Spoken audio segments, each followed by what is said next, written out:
আসসালামু আলাইকুম। সবাই কেমন আছেন?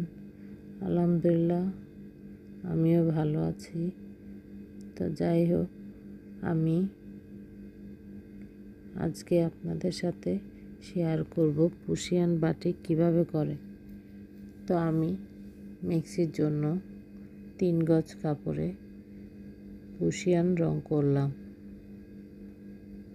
কাপড়টাকে যার যার ইচ্ছা মতো ডিজাইন দিয়ে বেঁধে নিতে হবে। তারপর হালকা ভিজিয়ে কাপড়টা রং করতে হবে। তো প্রথমে পানিতে লবণ ও সোডা ভালো করে মিশাতে হবে। মিশিয়ে তারপর রংটা মিশাতে হবে।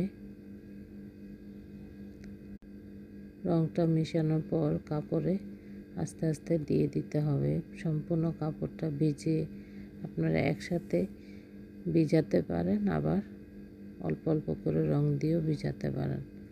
তারপর কয়েক ঘন্টা রাখার পর রংটা ভালো করে ধুয়ে নিতে হবে। ধুয়ে সাথে সাথে বাঁধনটা না খুলে কিছুক্ষণ 2-1 ঘন্টা রেখে দিতে হবে। তা না হলে সাথে সাথে খুললে কাপড়ে সাদা অংশে রংটা লেগে যেতে পারে। তো এই যে কিছুক্ষণ রাখার পর আমি আস্তে আস্তে বাঁধনটা খুললাম। খোলার পরে দেখেন রংটা খুব সুন্দর হয়েছে। তো পুশিয়ান কালার করেছি, খারাপ হয়নি, খুব ভালো রং হয়েছে।